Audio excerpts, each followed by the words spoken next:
Buksan po natin ang ating Biblia, Ephesians chapter 1, verse 18 po.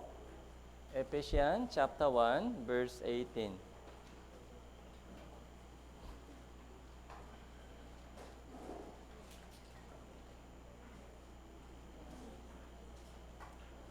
Isang talata lang po, Ephesians chapter 1, verse 18. Basahin po natin ito ng sabay-sabay. 3, 2, 1.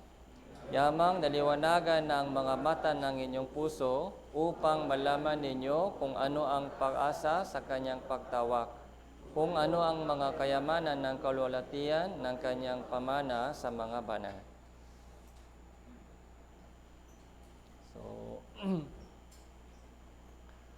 galing po ako sa Tadawan Church, yung Retreat Center, yung Pastor Choi. Salamat po sa magandang umaga po sa inyong lahat. And, ilang mga kapatiran po dito ay nakita po natin sa Retreat Center kahapon sa pre-meeting po para sa summer retreat. So, long time no see.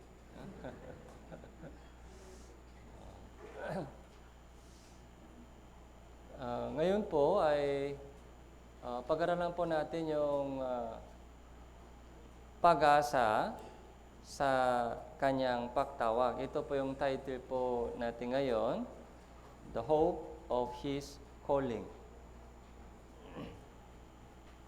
Yung sana po, pag-isipan po natin ngayon kung ano ang layunin ng kaligtasan po natin.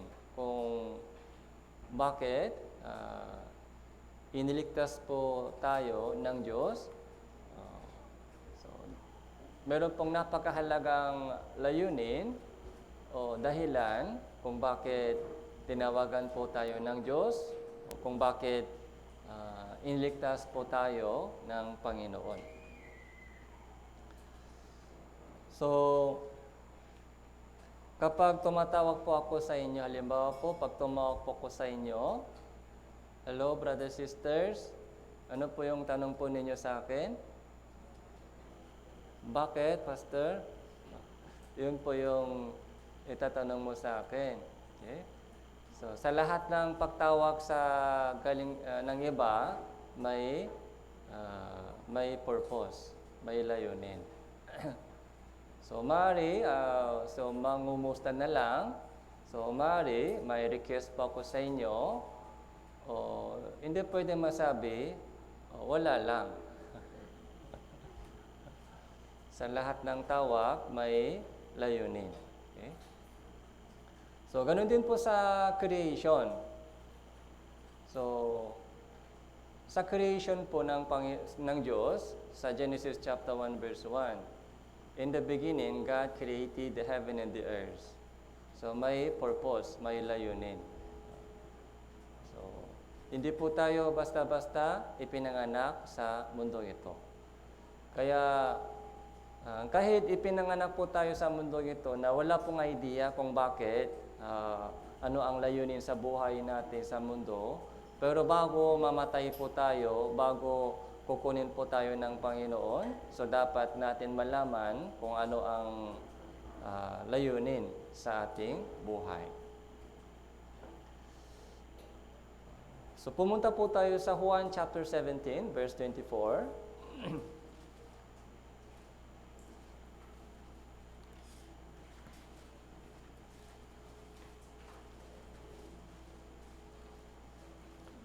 Juan chapter 17, verse 24.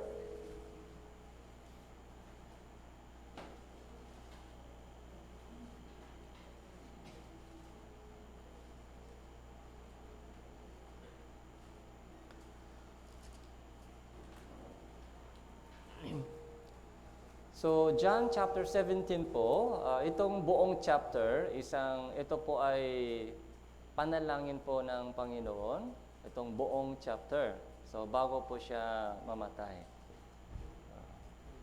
Kaya sa bawat chapter po ng Juan ay mahalaga, pero itong chapter 17 po ay napakahalaga. Dahil itong buong chapter po ay yung panalangin po ng Diyos, panalangin po ni Jesus para sa atin. Okay? Ito po yung kalooban ng Panginoon para sa atin.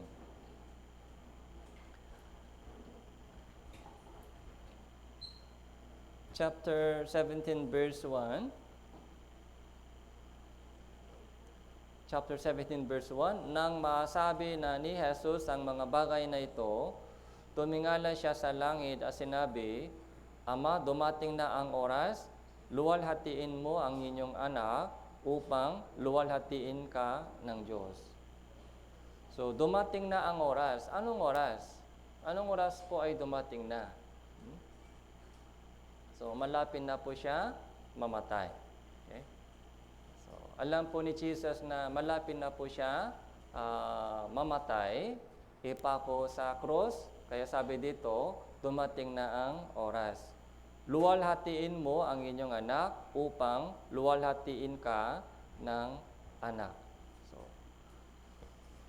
So paano maluwalhati? Paano luwalhatiin ang amang Diyos ng anak? Okay. So paano luwalhatiin po natin ang Diyos? Okay. So glorification, yung pagpapaluwalhati, ito po yung ginagamit po natin. Pero so, paano po luwalhatiin po si God? So, yun po yung mahalagang tanong. Verse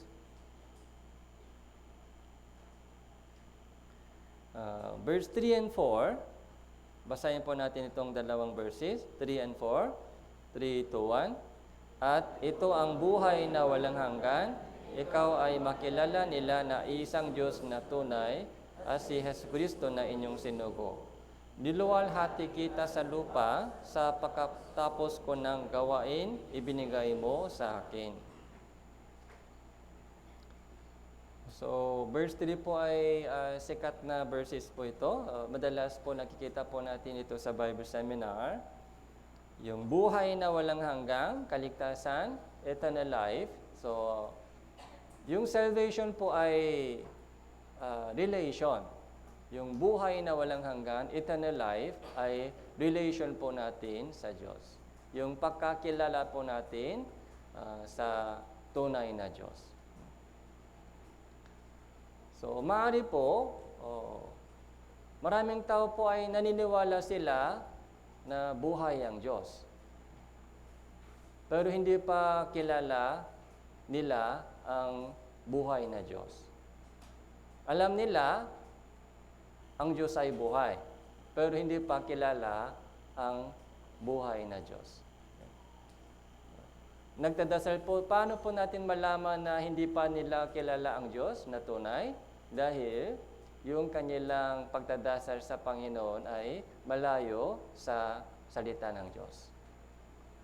Nagdadasal po sila, pero yung kanilang prayer ay malayo sa kalooban ng Diyos. Kaya hindi pa nila kilala ang tunay na Diyos.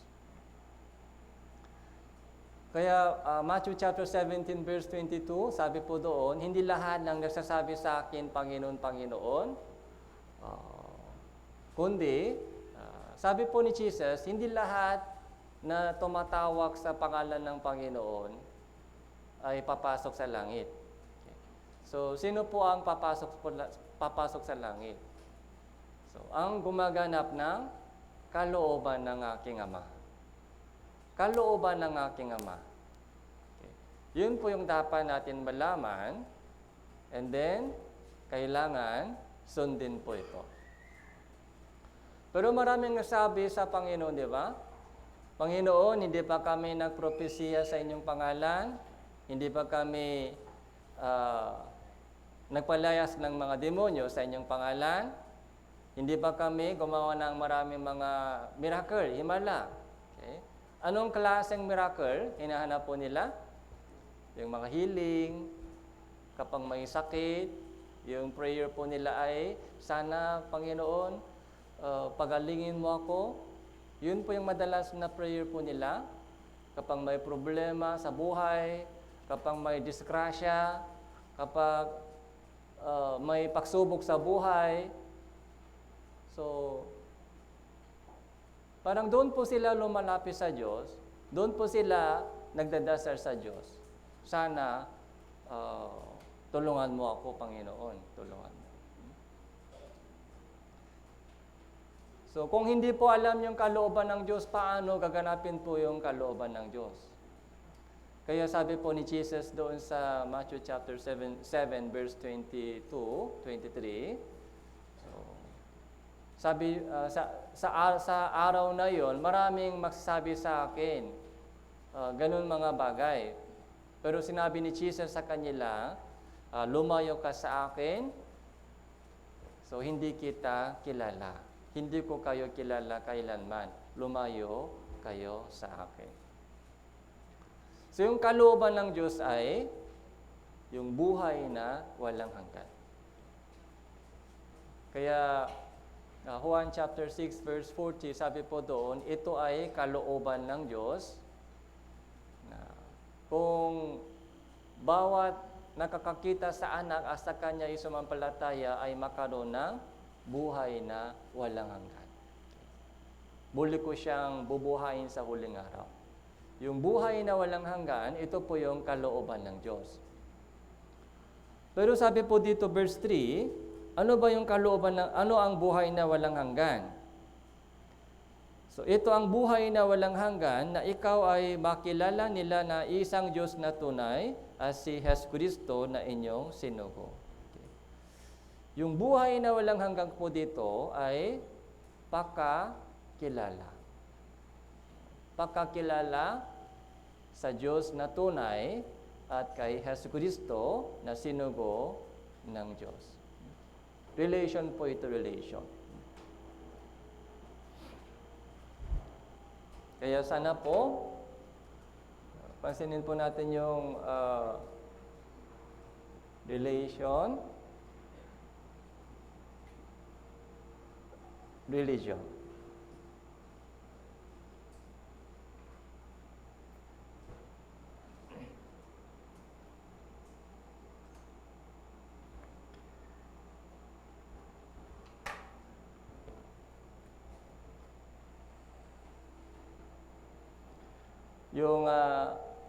Yung ating kaligtasan ay hindi religion. Ito po yung relation po natin.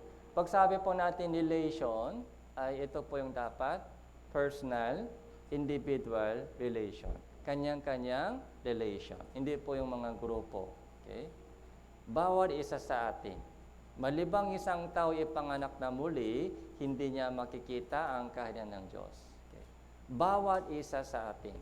Okay? Bawat isa sa mga tao ay dapat ipanganak na muli. So, dapat maligtas, dapat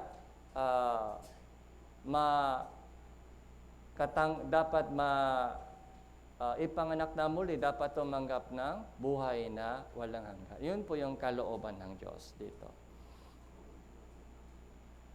Verse 4, diluwalhati kita sa lupa, pagtatapos ko ng gawain, ibinigay mo sa akin. So, paano niluwalhati ni Jesus ang amang Diyos? Paano niluwalhati ni Jesus ang amang Diyos? Sa pamamagitan ng pagsunod. Obedience. So, itong chapter 17 po, sa Juan chapter 17 ay ito po yung isang mahabang prayer, pero yung pinaka-highlight sa chapter po ito ay verse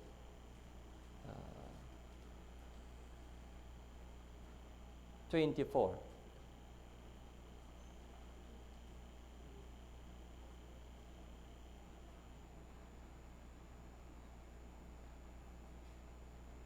So, basahin po natin ito ng sabay-sabay. 24, 3, 2, 1. Ama, nais ko ang mga ibinigay mo sa akin ay makasama ko kung saan ako naroon, upang makita nila ang kaluwalhatian ibinigay mo sa akin, sapagkat ako ay inyong minahal bago pa natatak ang salibutan.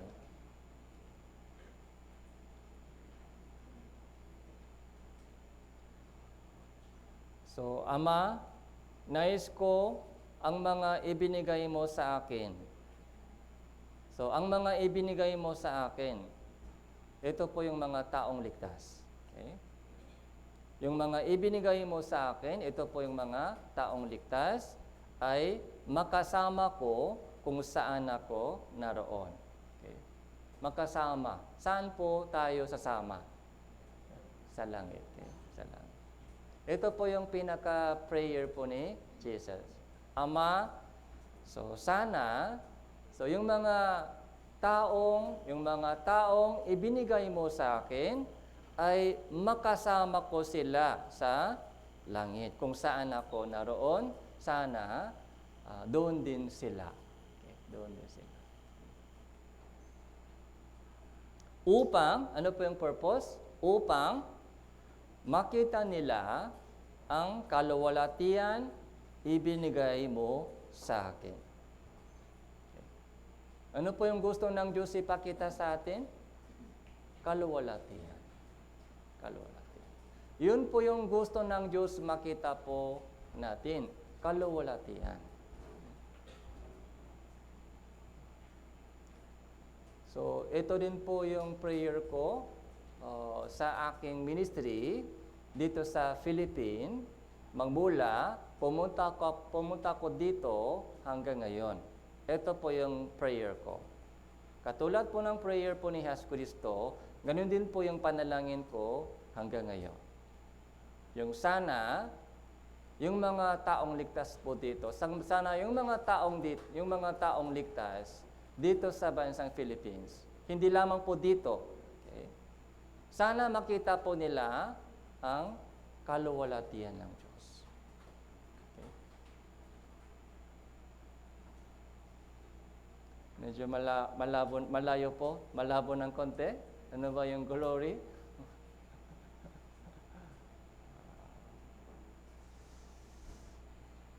Kaya sa Bible po ay ganitong kapal. Pag pinag-usapan po natin yung mga kaluwalhatian o kaluwalhatian ng Diyos o karangalan ng Diyos, medyo malayo po sa atin, medyo malabo. Yung mga makalangin na bagay, salvation, okay, yung buhay na walang hanggan, okay, yung glorification, so medyo malabo sa atin. Dahil sanay na po tayo sa makalupang bagay. Sanay na po tayo sa makalupang bagay. Pagkagising sa umaga kanina, ano po ang hinahanap ninyo pagkagising sa umaga? Cellphone agad. Ano ba yung text? Ano ba yung balita? Pag gutom tayo, anong hinahanap natin pag gutom tayo? Pagkain. Pag uhaw tayo, anong hinahanap natin? So, pag pagod po tayo, anong hinahanap natin? So, pahinga. Pag may sakit, anong hinahanap natin? Gamot. So, may idea po tayo sa buhay dito. Okay? Kung ano ang kailangan. Okay? Pero pagdating sa makalangin na bagay, medyo malabo po tayo. Kaya sa una, di ba pag noong umattend po tayo sa Bible seminar,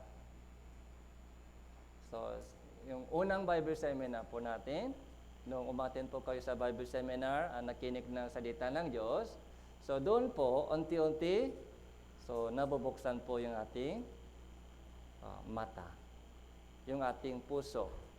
Okay? Unti-unti nakikita po natin, unti-unti pumapasok po sa atin yung mga makalangin na bagay. Dati po, bulak po tayo sa makalangin na bagay, bulak. Pagdating sa mga bagay sa mundo ito, doon po tayo tumitingin. Doon po tayo napofocus. Mga salvation, yung kaharian ng Diyos, yung heaven and in hell. So, malayo po sa atin. Pero habang tuloy-tuloy po tayo sa pagkikinig ng salita ng Diyos, and dahil meron po kayong pusong naghahanap ng katotohanan, unti-unti, naliwanagan po tayo. Naliwanagan.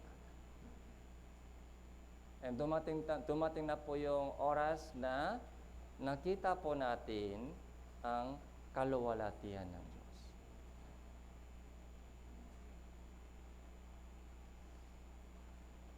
So, tingnan po natin sa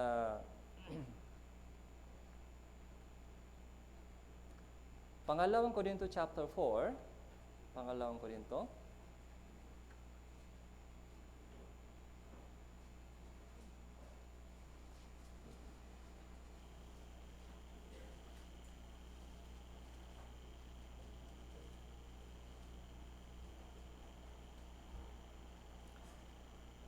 Verse 3, Pangalawang Korinto chapter 4, verse 3. At kahit ang aming ebanghelyo ay natatalukbungan pa, ito ay may talukbong lamang sa mga napapahamak. Okay. Ang aming ebanghelyo, natatalukbungan pa. Ano pong ibig sabihin? Natatalukbungan pa. Takpan. Okay? So, natatalukbungan pa. So, bakit mahirap words ginagamit nila? Hindi ko alam. Mas madali, takpan pa.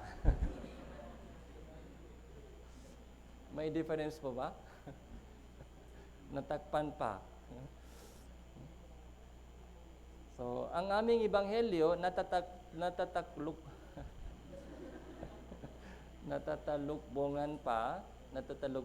Ito ay may talukbong lamang sa mga napapahamak. So, may takip. Okay? May cover. So, verse 4, sa kanilang kalagayan, binulak ng Diyos ng salibutang ito ang pag-iisip ng mga hindi mananampalataya.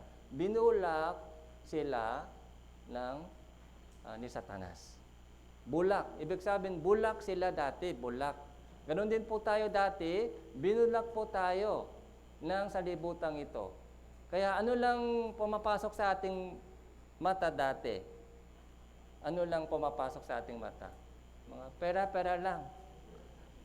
Mga trabaho-trabaho, hanap buhay. Anong kakainin ko? Anong iinumin ko?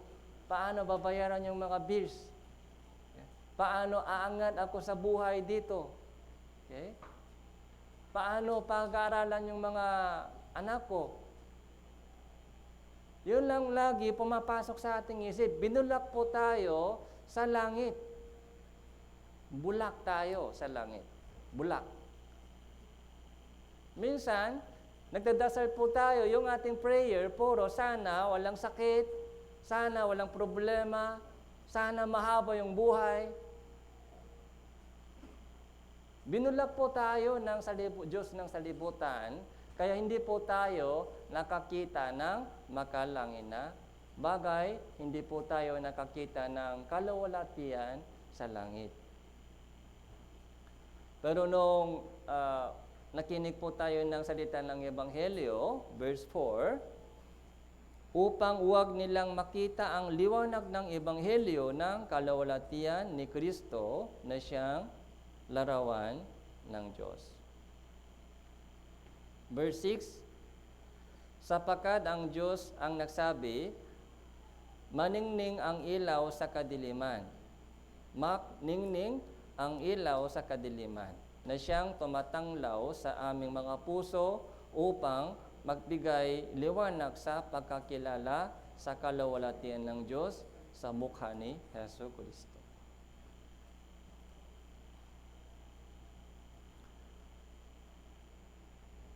So, magningning ang ilaw sa kadiliman. Ito po yung sabi sa Genesis, let there be light. So, magkaroon ng liwanag at nakaroon ng liwanag. Okay? Magningning ang ilaw sa kadiliman. Yung kadiliman po ito sa Genesis chapter 1, yung kadiliman sa Genesis chapter 1 ay physical na kadiliman. Physical na kadiliman. Pero dito po, ang Diyos na nagsabi, magdingning ang ilaw sa kadiliman, na siyang tumatanglaw sa aming mga puso. Tumatanglaw siya sa aming mga puso dahil sa ating puso may kadiliman. Madilim yung ating puso. Madilim yung ating puso. Kaya tumanglaw ang Diyos sa ating puso upang magbigay liwanag sa pagkakilala sa kaluwalhatian ng Diyos. Ito yung kadiliman sa ating puso, yung liwanag sa ating puso, ito po ay hindi physical. Ito po ay spiritual na kadiliman, spiritual na liwanag. Ito makalangin na liwanag.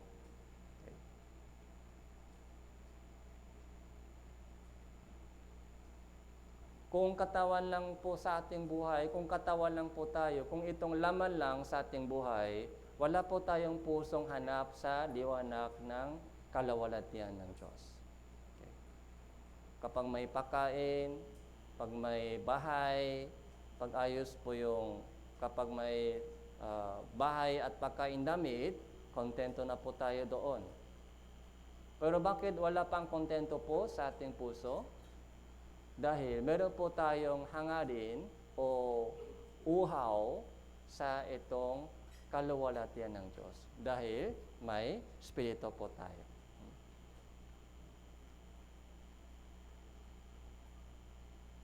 Kaya,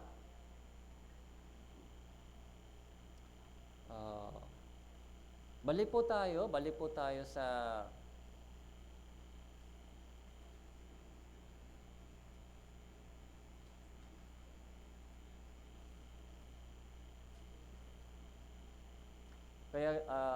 Awit, chapter 119, verse 18. Awit.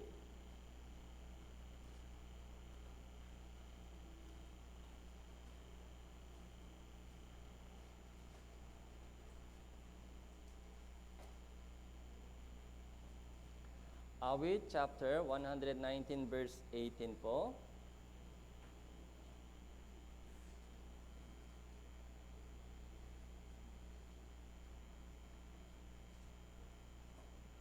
So, basahin po natin ito ng sabay-sabay. 3, 2, 1. Buksan mo ang aking mga mata upang makita ko ang kahangahangang mga bagay sa kautusan mo. So, buksan mo ang aking mga mata. Anong mata po ito? Mata sa ating katawan? Ito mga physical na mata? Hindi po. So, lahat po ng mga taong hindi pa ligtas, ay bulak pa rin po sila, bulak. Hindi po sila nakakakita ng makalangin na bagay. Bulak. Okay, bulak. Sa makalupang bagay, maliwanag. Malinaw po sa kanilang mata yung mga makamundong bagay. Pero pagdating sa makalangin na bagay, bulak sila, walang idea, walang isip. Walang isip. Kaya saan po sila umiiyak? Sa mga sakit sila umiiyak, sa mga pagsubok, sa mga problema, sa pamilya, doon po sila umiiyak. Dahil bulak po, hindi po nila alam yung kanilang tunay na problema. Pero nung nabuksan po natin yung ating mata sa puso, so doon po natin nakikita kung ano ang mahalaga sa buhay. Kung ano ang layunin sa buhay ko, kung ano ang kalooban ng Diyos sa buhay ko, kung bakit nilikha niya tayo, kung bakit iniligtas niya tayo, ano ang gusto ng Diyos ibigay sa atin. Yun sana tatanggapin ko. Ano mang kalooban ng Diyos, yung plano ng Diyos, siyempre, kung buhay ang Diyos, meron po siyang plano. Tama po ba? Meron po siyang plano at kalooban. Sana, yun ang mangyari sa akin. Yun ang matupad po sa akin. Hindi po yung mga sariling pangarap, sariling plano, sariling kalooban. Dati yung sariling kalooban, sariling plano, sariling pangarap, yun ang mahalaga sa akin. Pero ngayon, hindi na mahalaga yun sa akin. Ang mahalaga sa akin ay kalooban ng Diyos. Yung plano ng Diyos sa akin. Meron po siyang plano para sa buhay ko. Hindi ako ipinanganak sa mundo basta-basta. May purpose po ng Diyos sa aking buhay. May purpose po ng Diyos sa aking buhay, yun sana matupad. Minsan, mahirap ito hanapin. Okay? Mahirap ito matakpuan. Kaya kailangan po natin maghanap. Okay? Kailangan po natin hanapin po ito. Ano ang talento ko? Ano ang ano mang mga talento ibinibigay ng Diyos sa akin, gagamitin ko ito para sa Kanyang kaluwalhatian.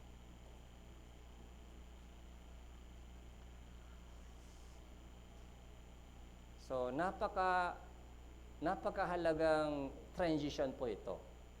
Yung sentro ng buhay ko, dati po, ako po ang may-ari ng buhay ko dati. Ako ang may-ari. Okay? Kaya buong mundo ay umiikot sa akin. Okay? Ako ang sentro ng buhay ko dati. Pero ngayon, sino po yung sentro, pinaka-sentro sa buhay ko? Ang Diyos po ang sentro. Ako po ang umiikot sa Kanya dapat. Hindi po pwede siya ang umiikot sa akin. Minsan, ginagamit po natin ng Diyos para sa akin. Sana ganito, sana mangyari sa buhay ko, Panginoon. Ito yung kailangan ko. Sana maging ganito yung buhay ko. Ginagamit po ng Diyos ang Diyos para sa akin. Mali po yun. Dapat tayo po ang gamitin po niya para sa Kanyang kalooban ng Diyos. Dapat tayo po ang umikot sa Diyos. Hindi tayo may-ari. Ang Diyos ang may-ari.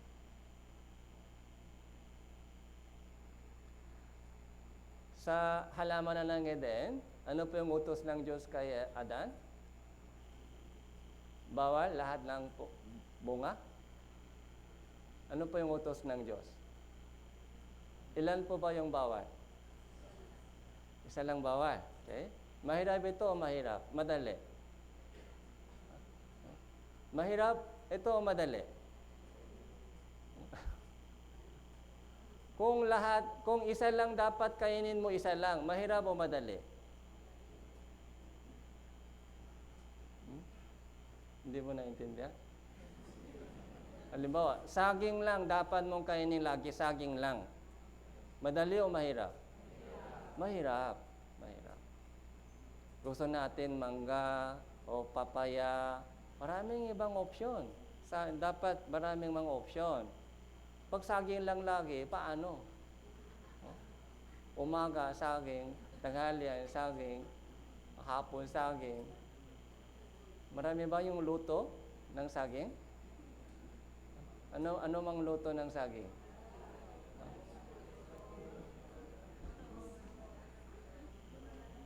Kapag ilang araw, ubos na, di ba? Ubos na yung menu. Pero ulit, saging, lagi saging. Mahirap, di ba? Mahirap. Pero lahat ay malaya lahat. Pero isa lang bawal. Saging, halimbawa, saging lang bawal. Madali o mahirap? Saging lang bawal. Mahirap o madali? Madali. Maraming ibang opsyon.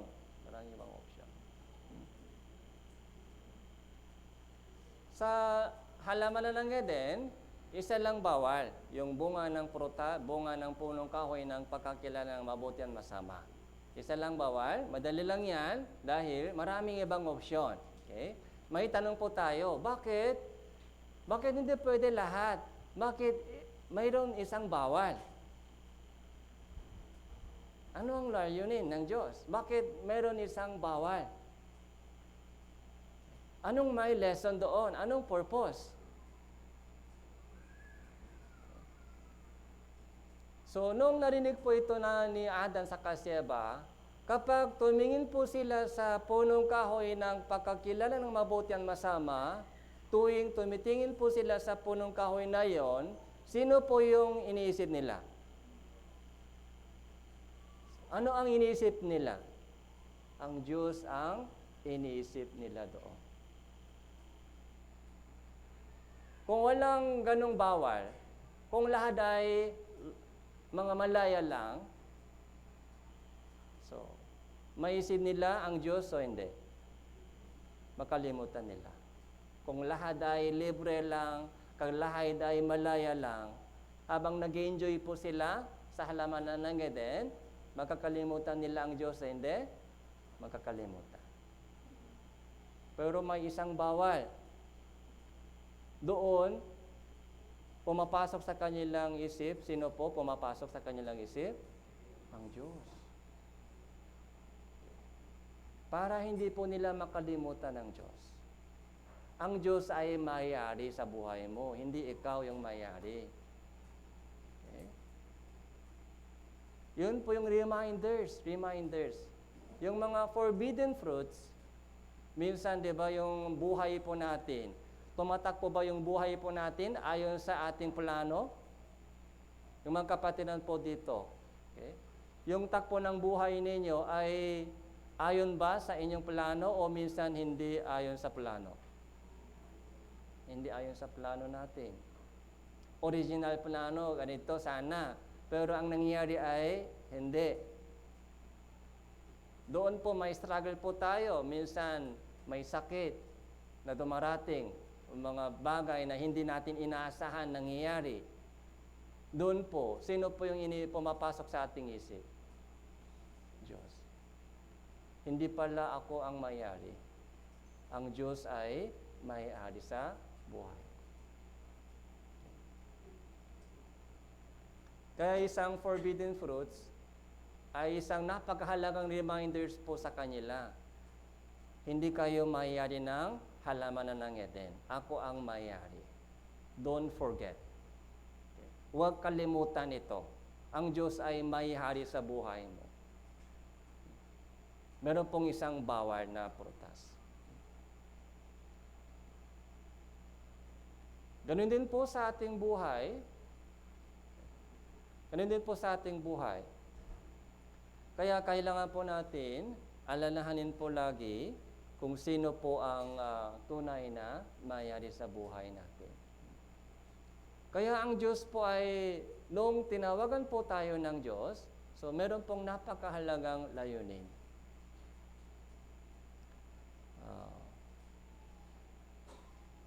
Unang Pedro chapter 5, verse 10.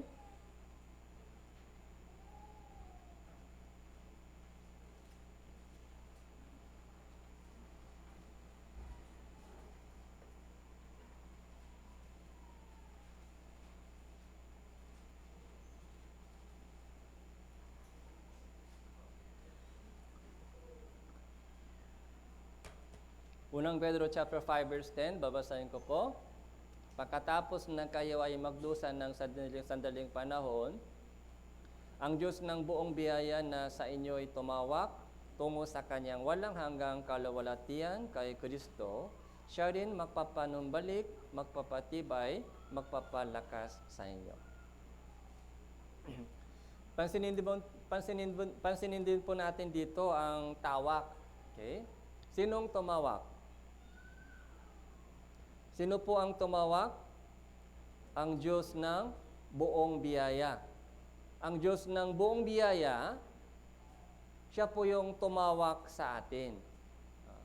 So, kaya una sa lahat, dapat natin malaman kung sino po ang tumawak sa akin.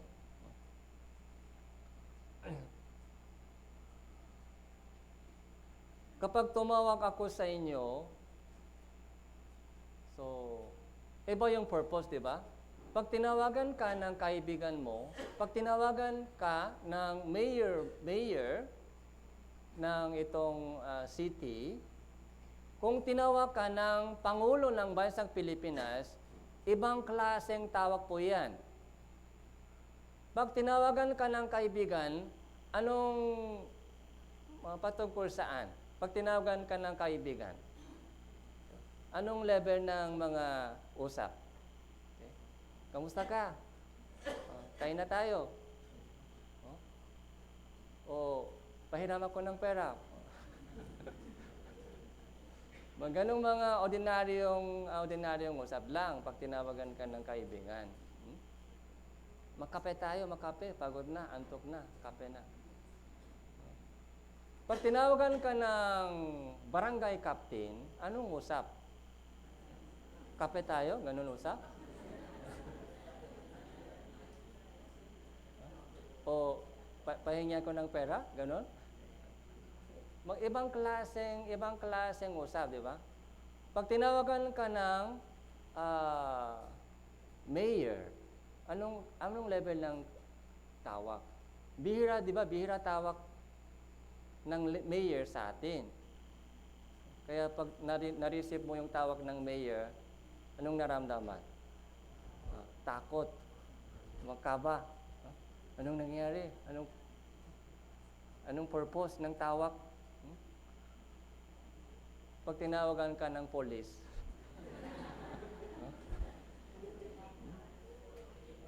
pag tinawag ka ng police, magkape tayo. Takot pa rin.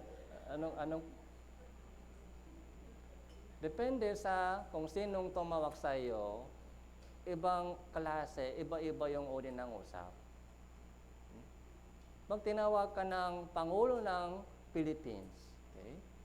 Mga national level, di ba? National level. Pag tinawag tayo ng Diyos, anong klaseng tawag po ito? Makape tayo, ganun po? Anong klaseng tawag po ito? Anong purpose? Bakit tinawagan niya tayo? Takot tayo? Takot sa kanyang tawag? Panginoon, anong mali ko? Hindi, mayroon akong ibibigay sa iyo. Tinawagan kita, tumawa ko dahil mayroon akong ibibigay sa iyo. Okay? Takot o excited? Excited. Anong ibibigay? Okay? Ibibigay ng kaibigan. Mga isang kape, salamat, di ba? Ibibigay ng mayor. Anong ibibigay ng mayor sa atin? Isang kape lang? So, walang ganong mayor na tumatawag sa inyo dahil sa isang kape lang. Para sa isang kape lang. So, depende sa kanilang posisyon, ibang level din po yung kanilang ibibigay sa atin. Kaya kapag mas mataas yung posisyon, mas malaki. Mas excited po tayo. Anong gusto ng Diyos ibigay sa atin? Bakit tinawagan po tayo ng Diyos? Ang Diyos ng buong biyaya na sa inyo ay tumawag tungo sa Kanyang walang hanggang kalawalatian. Ito ang gusto ng Diyos ibigay sa atin. Walang hanggang kalawalatian. Kasama dito, buhay na walang hanggan. Okay? Dahil kung hindi ligtas, walang hanggang kalawalatian. Kaya walang hanggang kalawalatian, eternal glory.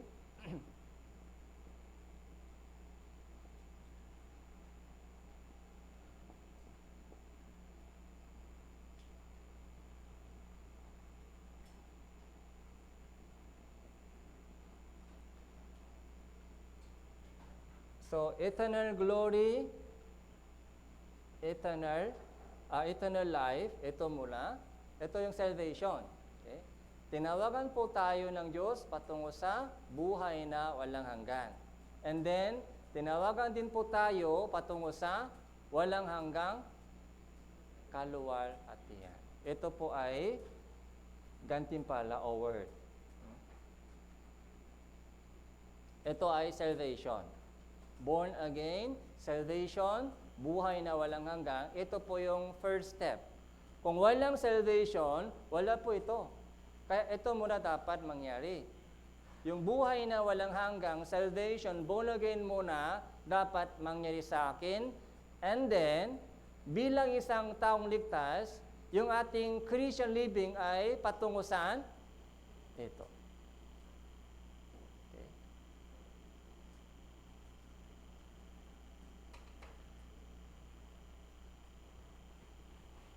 Kaya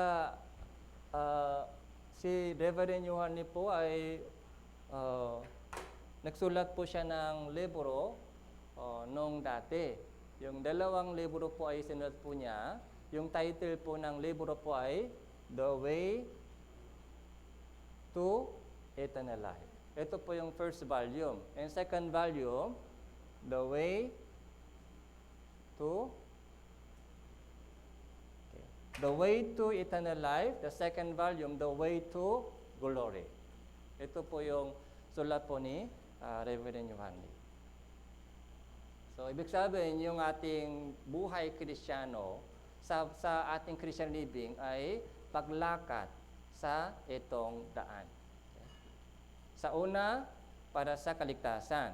Kung ligtas na po tayo, yung ating Christian living ay para sa kaluwalhatian. Glory. So, tumawag tungo sa kanyang walang hanggang kaluwalhatian kay Kristo na siya rin mapapanumbalik, magpapatibay, magpapalakas sa inyo. So, isang magandang halimbawa po ng pagtawag ng Diyos ay si Abraham. So, tingnan po natin yung storya po ni Abraham, Hebreo chapter 11.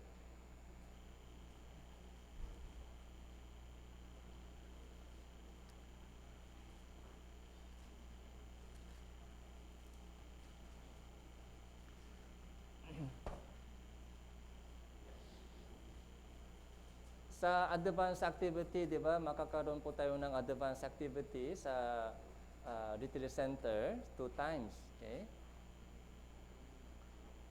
Sa retreat center, kapag tinawag kita sa retreat center, anong purpose ko? Oh? Pag hinahanap ko yung mga tao o tinatawag ko yung mga tao, yung purpose ko sa pagtawag ay trabaho. Kaya iniiwas po nila ako. Kasi alam nila kung bakit tinatawag po sila. Puro trabaho. Brother, ito. Kailangan. Yun ang purpose ng tawag ko sa mga brother sisters sa retreat center. So, nalungkotin pa ako. Ayaw kong ganon. Pero wala kong ibang choice. Kasi kailangan kong tapusin maraming trabaho. Kaya sa akin, yung mga brother sisters ay parang manpower. Pero hindi po ganun ang tawag ng Diyos sa atin. Okay? So, tinatawag po tayo ng Diyos para bigyan po tayo ng magandang bagay. Okay? So, Hebreo chapter 11 verse 8. Sa pananampalataya si Abraham nang tawagin ay sumunod upang pumunta sa isang lugar na kanyang tatanggapin bilang pamana. Siya ay pumunta na hindi nalalaman ang kanyang pupuntahan. So, paulit-ulit, nakikita po natin yung salitang tawag. Okay? Nung tawagin siya, sino po yung tumawag sa kanya? Ang Diyos ay tumawag sa kanya. Okay? Bakit? May purpose. Ano ang gusto ng Diyos ibigay kay Abraham? Yun din po ay yun din po yung lesson po sa atin. So, sumunod siya. Noong tinawagan siya ng Diyos, sumunod siya upang pumunta sa isang lugar na kanyang tatanggapin bilang pamana. Okay? So, may promise po ng Diyos sa kanyang pagtawag kay Abraham. Ano po yung pangako ng Diyos sa kanya? So, pumunta ka sa isang lupain. Okay? Pumunta ka sa lupain na ituturo ko sa iyo. So, yung lupa. Okay? And, gagawin kitang isang malaking bansa. Okay? Nation. And, sa pamamagitan mo, lahat ng angkan ay pagpapalain. Blessing. Okay? Yung lupa, yung bansa, and blessing. itong tatlo po, yung blessing po ito ay, hindi po ito physical na blessing. Yung blessing po ito ay, ito po yung buhay na walang hanggan, na ibibigay ng ibibigay ng Diyos sa pamamagitan po ni Hesus Kristo. Kaya, pagtawag ng Diyos sa atin, in Jesus, anong ibig sabihin? Yung tinawagan po tayo ng Diyos patungo sa langit, sino po yung tulay? Sa pamamagitan po ni Hesus Kristo. So, ito po yung calling ng Diyos in Jesus. In Jesus.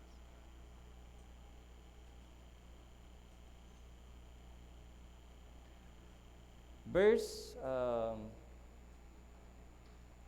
9, sa pananampalataya siya ay dumayo sa lupang pangako na tulad ng sa ibang lupain na nirahan sa mga tolda na kasama sina Isaac, Jacob at kapwa mga tagapagmana ng ganun din pangako. Verse 10, sapagkat siya ay umaasa sa lungsod na may mga kinasasaligan na ang nagplano, nagtayo ay ang Diyos. So yung dating yung dating tirahan ni Abraham ay tolda lang, tolda. Okay? Yun po yung tirahan ni Abraham, tolda. So tinawagan po ng Diyos si Abraham, so patungo sa isang lungsod city na may mga kinasasaligan. So, yung city na kasamang foundation. Okay? Ano po ito? Ito po ay kaharian ng Diyos. Isang lungsod na may kinasasaligan na ang nagplano ay ang Diyos. Sino po yung nagplano? Ang Diyos ang nagplano. Sino po yung nagtayo? Ang Diyos ang nagtayo. Ang Diyos ang nagplano ng itong city.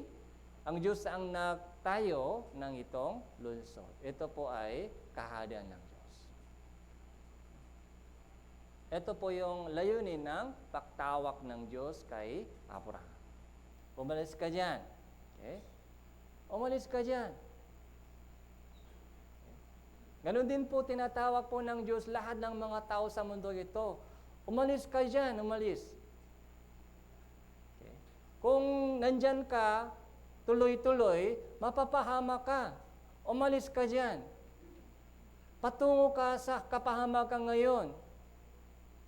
Dapat umalis ka dyan at pumunta ka sa lupain na ituturo ko sa iyo. Lipat. Pumunta ka. Si Abraham po ay sumunod. Pero dumaan po siya sa maraming pagsubok. Pagdating po ni Abraham sa lupain ng Kanaan, ano po ang naghihintay doon? So, nanganak po ba si Isaac agad? So, hindi po agad ipinanganak si Isaac. 25 years pa naghintay. Okay? Ang naghintay po doon sa lupain ng Kanaan ay tagutom. Hindi po yung katuparan ng promise. Hindi po agad-agad nangyari po yung promise po ng Diyos. Tagutom. Matinding tagutom po ay naghintay po doon. Para yung faith po ni Abraham matest. Para masubok. Para subukin po yung pananampalataya ni Abraham.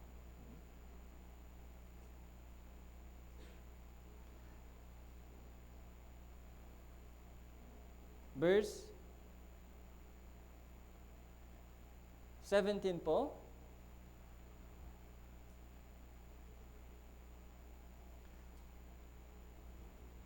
Sa pamamagitan ng pananampalataya ng subukin si Abraham, ay kanyang inihandok si Isaac. Siya na tumanggap ng mga pangako ay handang maghandok ng kanyang buktong na anak. Okay. So, sa una, di ba, si Abraham ay tinawag. Dito, si Abraham po ay sinubok. Okay. Ito po yung nangyari sa atin. Okay. Okay? Sa una, tinawagan din po tayo ng Diyos patungo sa lunsot sa langit. Okay?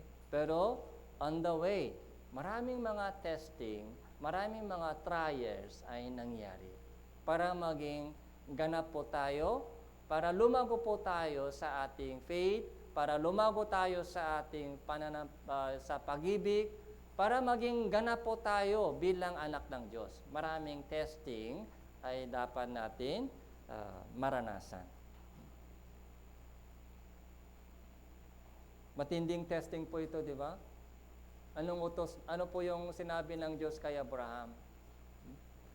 Yung anak mo, ibigay sa akin.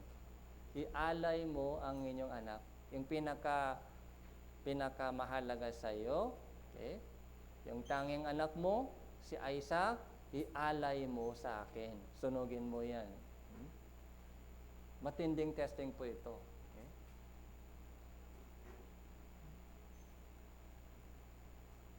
Isang bunga na pinagpabawal. Madali lang po yan. Okay? Reminders po yan, reminders. Na ang Diyos ay mayari. Pero yung testing po dito, yung anak mo ay ialay. Madali po ba ito? Mahirap. Mahirap po ito.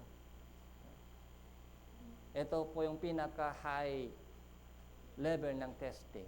Yung pinakamahalaga sa akin. Gusto po ng Diyos makita kung ano po ang pinaka-number 1 sa atin. Okay? Sa testing po ito, gusto ng Diyos malaman sino po yung pinakamahalaga sa puso ni Abraham. Ang Diyos ba o anak ba? Kailangan din po natin dumaan sa maraming testing para mas malinaw, para makakita po tayo ng mas malinaw kung ano ang inihanda ng Diyos sa atin. Para maging clear, para mas malinaw po natin makikita ano ang inihanda ng Diyos para sa atin. Kailangan dumaan po tayo sa maraming pagsubok para mawawala po yung mga bagay na hindi karapat-dapat sa harapan ng Diyos.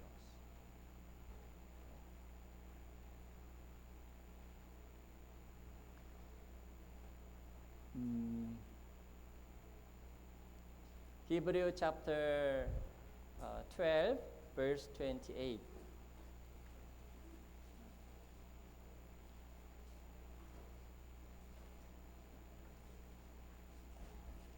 Chapter 12, verse 28.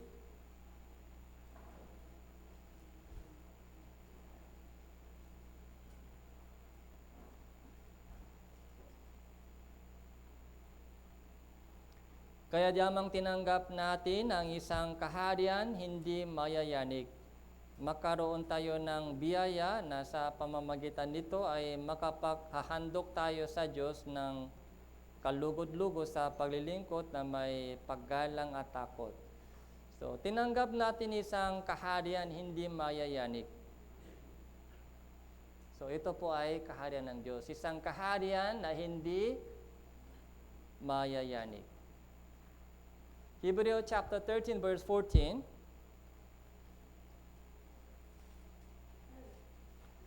Sapagkat dito'y wala tayong lunsot na magtatagal, unit hinahanap natin ang lunsot na darating. Sabi po dito sa Biblia, dito sa lupa, dito sa mundo, wala tayong lunsot na magtatagal. So, ibig sabihin, lahat ng mga bagay sa mundo ito may katapusan. May katapusan. Hinahanap natin ang lunsot na darating. Ano po ito? Ito po yung kaharian ng Diyos. Ito po yung lunsot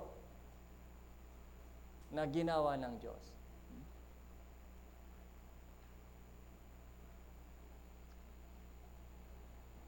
2 Corinthians chapter 5, verse 1.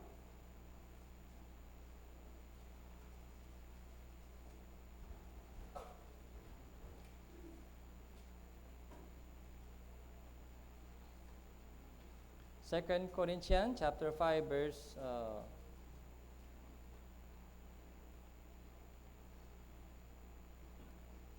chapter 4 muna, 2 Corinthians chapter 4 verse 16, 17, 18, babasahin ko po. Kaya't kami ay hindi pinanghihinaan ng loob, bagaman ang aming panglabas na pakatao ay nabupulok, ang aming pangloob na pakatao ay binabago sa araw-araw. Sapagkat inihahanda tayo nitong magaan at panandaliang kapikatian para sa walang hanggan at di masukat na kaluwalhatian. Sapagkat hindi kami tumitingin sa mga bagay na nakikita, kundi sa mga bagay na hindi nakikita, sapagkat ang mga bagay na nakikita ay may katapusan, subalit ang mga bagay na hindi nakikita ay walang hanggan. Yung mga nakikitang bagay, yung mga nakikitang mundo ay mayayanig, hindi magtatagal. Yung mga nakikitang bagay ay mayayanig, hindi magtatagal. Sabi dito, magaan at panandali ang kapikatian. Ang pagsubok na dumarating sa ating buhay sa mundo ito, minsan, sabi natin, mabigat po ito, hindi ko kaya. Bakit ganito po yung buhay ko? Sobrang hirap. Pero anong sabi sa Biblia? Magaan lang yan, magaan. Temporary lang yan, temporary. Tandaan mo, temporary yan, temporary. Maiksi lang yan, maiksi. Compare sa walang hanggang kaluwalhatian sa langit. Compare, comparison. Kailangan po natin i-compare po ito sa walang hanggang kaluwalhatian sa langit.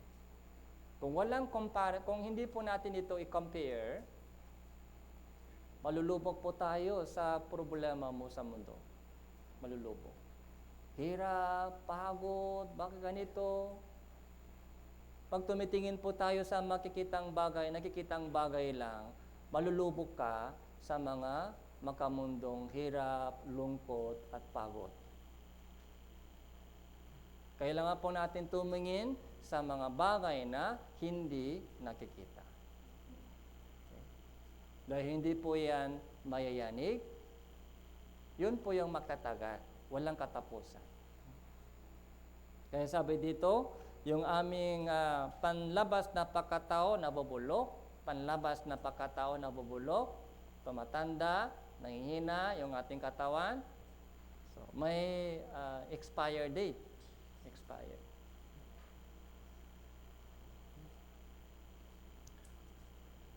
Pag binibili po ng mga nanay yung itlog sa palengke, anong chine-check ninyo? Pag bumili ka ng itlog sa palengke, anong chine-check mo? Expire date. Pag malapit na expired date, bibili ka? Pag malapit na expired date, bibili ka? Hindi. Lagpas na. Bibili ka? Hindi. Malayo pa. Fresh. Okay, sariwa. Tao. Meron pong tao na malapit expire. Meron pong tao na malayo pa expire. Pero hindi po yung mahalaga sa harapan ng Diyos. Sabi dito, ang aming panlabas na pagkatao ay nabubulok. Pero yung ating panloob na pagkatao ay, ano daw? Binabago araw-araw. Meron pong dalawa. Saan po kayo tumitingin? Panlabas na pagkatao o panloob na pagkatao? Saan dapat tayo tumingin? Panlabas na pagkatao o panloob na pagkatao? Panloob na pagkatao dapat. Okay. Pag may sakit sa panlabas na pagkatao, natatakot po tayo, hinahanap natin yung gamot, alagaan natin mabuti yung ating panlabas na pagkatao. Pero kapag may sakit sa ating panloob na pagkatao, anong ginagawa po natin? Kapag gutom na po yung ating panglabas na pagkatao, hinahanap natin agad yung pagkain. Pero kapag gutom na po yung ating pangloob na pagkatao, anong ginagawa natin? Okay? Kahit walang pagbabasa ng Bible, walang pagkikinig ng sermon, hindi po naramdaman yung gutom sa panloob na pagkatao. Kapag may sakit sa panlabas na pagkatao, hinahanap natin agad yung gamot. Pero kapag pumasok po sa ating panloob na pagkatao, yung kasalanan sa salibutan, yun po yung pinakasakit sa ating Christian living. Anong ginagawa po natin? Yung kalusugan po ng ating panloob na pagkatao, yung kayamanan ng ating panloob na pagkatao, yung katibayan ng ating panloob na pagkatao, yun po yung mas mahalaga sa harapan ng Diyos. Yung ating katawan ay, sabi dito, nabubulok. Pero yung ating panloob na pagkatao, yun po yung tunay na ako. Binabago araw-araw.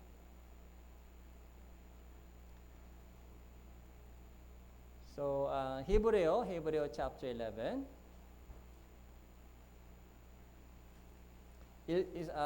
Isa pang halimbawa ng pagtawag ng Diyos.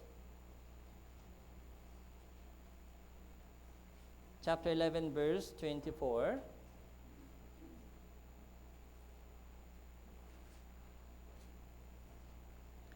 Sa pananampalataya ng nasa hustong gulang na si Moises ay tumanggi siyang tawaging anak na babae ni Paraon, na pinili pa ang mapasama sa kaapihan ng bayan ng Diyos kaysa magkaroon ng pansamantalang kasiyahan ng kasalanan.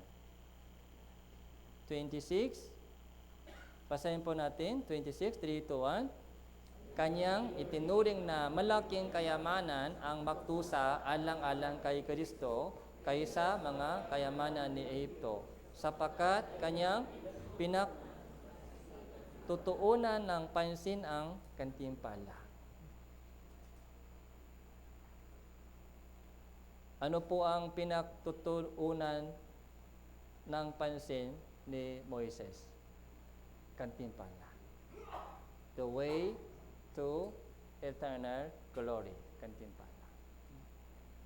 Mas pinili po niya yung kaapihan. Mas pinili po niya. Ano po yung tinanggihan po niya? Yung position ng anak ng prinsipe. Yung position ng anak ng prinsipe. Yung position po ng prinsipe, anak na babae ni Paraon. Okay. Yung anak ng prinsesa. Yung position po ng anak ng prinsesa ng isang malaking kaharian ay tinanggihan po niya.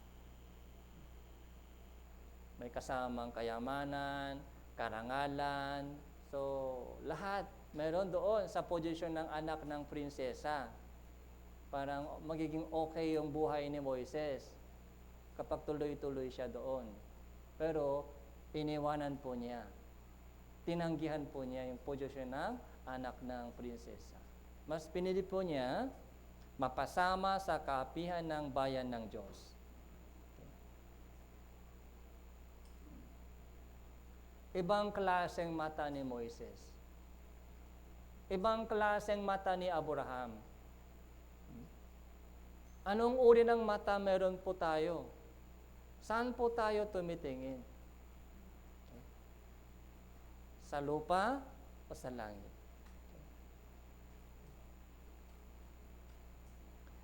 Yung gantimpala, kanyang pinagtutuunan ng pinagtutuunan ng pansin ang gantimpala. Ito po yung pag-asa po ni Moises. Philippians chapter 3 verse 14. Philippians.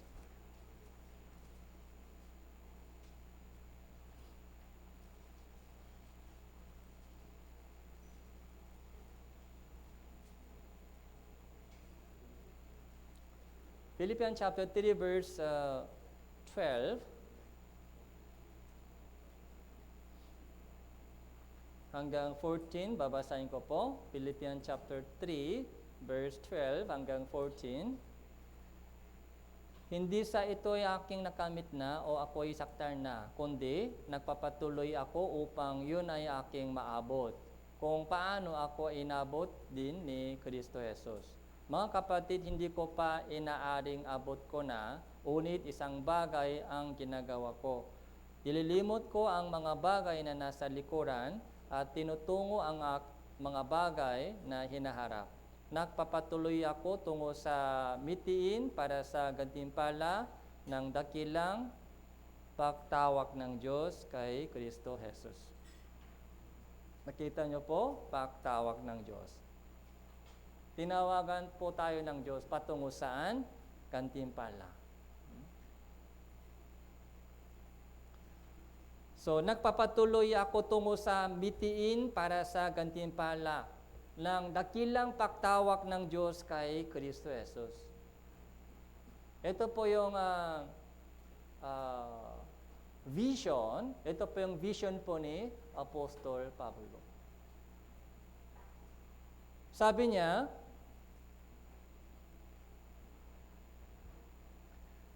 hindi ko pa nakamit na, hindi ko pa naabot. Okay? Hindi pa saktal ako, nagpapatuloy lang ako upang yun ay aking maabot. Okay. Sabi niya, yun sana abot ako, abot. Abot kaya. Parang nakita ko sa itong sales. Abot. Reach.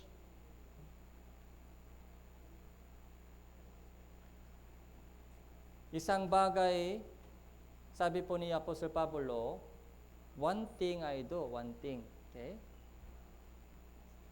Sinabi po ng isang black sa Juan, chapter 9, one thing I know. One thing I know. Anong sabi ng black? Dati, black ako. Now, I see. Okay? Amazing grace. Okay? Dating black, pero ngayon, I see. One thing I know. For sure. Sabi po ni Apostol Pablo, one thing I do. Okay. Yung dating bagay, so nalilimot ko na. Hindi ako babalik sa dati. Kaya let it go. Let it go. And future, hindi pa nangyari. Hindi pa dumating. Kaya ang mahalaga sa akin ay future. Okay? Ano ang gagawin ko sa future? Hindi ko na sasayangin ang oras ko sa mga makalupang bagay. Yung lahat ng nasa akin ay gagamitin ko para sa kalooban ng Diyos, para sa kaluwalhatian ng Diyos, para sa gantimpala ito. Sabi ni Jesus, one thing I do. Isang bagay lang ginagawa ko. Yun ang gusto ko sana abot. Yung gantimpala ng dakilang pagtawag ng Diyos sa akin. Kaya sana po, lahat po ng mga kapatiran, huwag po natin makalimutan kung anong klaseng tawag ng Diyos sa akin. Okay? Hindi po yung kaibigan tumawag sa atin, kundi ang Diyos po ang tumawag sa bawat isa sa atin. Tapos, doon po sa kanyang pagtawag sa akin, may purpose. May purpose. Kailangan po natin, kung hindi mo alam, kung hindi pa malinaw sa atin, tanungin mo si God. Tanungin mo si God. Panginoon, bakit tinawag mo ako? Bakit po? Bakit? Tanungin mo si God kung bakit tinawagan ka ng Diyos. Bakit po? Hindi niya sasabihin sa iyo, ay wala lang, o mangumustan lang. Hindi ganon. Sasabihin po niya sa inyo, ito yung gusto kong ibigay sa iyo. Okay? Ito, kaya dapat ganito gagawin mo. May instruction galing sa Diyos. Last verse po natin, 1 Thessalonica chapter 2 verse 12.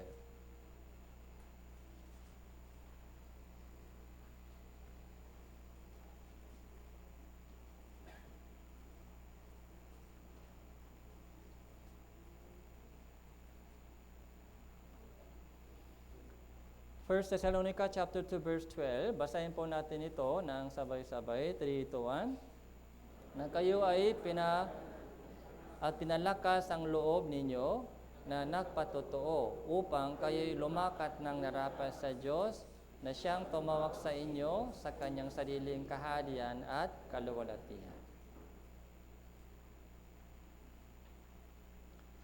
Kayo'y pinangaralan at pinalakas ang loob ninyo na patotoo upang kayo'y lumakat ng nararapat sa Diyos. So, paglakad, nararapat sa Diyos. Ito po yung Christian living. Paglakad, nararapat sa Diyos. Ito po yung Christian living. Siyang tumawag sa inyo. Ang Diyos ay tumawag sa inyo sa kanyang sariling kaharian, salvation, at sa kanyang kaluwalhatian. Ito po yung gantimpala. So may dalawang purpose. Sa kanyang kaharian para dadalhin po tayo sa langit. Okay? Para makapasok po tayo sa langit. Sa langit, okay? Para sa gantimpala. Gusto ng Diyos ibigay sa atin yung kanyang kaluwalhatian. Kaya wag po tayo kontento sa salvation lamang. Pastor, kahit wala akong gantimpala, okay lang. Palakpak na lang ako sa langit. Okay lang. Kahit wala akong award, okay lang. Basta kung nasa langit na ako, kontento na ako. Kung ganun po, malulungkot po ang Diyos sa inyo. Daming pagkain sa birthday party. Kapag mga bisita sinabi, ay busog na ako, ayaw ko kumain. Malulungkot ka o hindi? Malulungkot. Daming pagkain, handa. Pero yung tao na pupunta sa bahay nyo, ayaw nila kumain. Kaya lahat ng pagkain, walang bawas. Walang bawas sa pagkain. So, langaw lang. Langaw lang kumakain. Sayang pagkain o hindi? Masaya ka o malungkot? Malungkot. Bakit ayaw nila kumain? Daming award inihanda ng Diyos sa langit. Sobrang daming gantimpala naka-ready na po. Ayaw natin tanggapin po yon. Walang pakialam tayo sa gantimpala. Basta sa langit lang tayo. Kontento pa tayo. Malungkot po ang Diyos. Dahil hindi mo alam kung ano ang inihanda ng Diyos. Kung nalaman mo yon, hindi ganon. So, yung lahat hindi sasayangin po natin yung oras sa magkalupang bagay. Kaya sa Bible, hanapin po natin yung sa Bible kung anong award, kung anong gantimpala inihanda ng Diyos para sa atin. Para magkaroon po tayo ng gana o hangarin sa gantimpala. Okay po, hanggang dito lang po. Manalangin po tayo.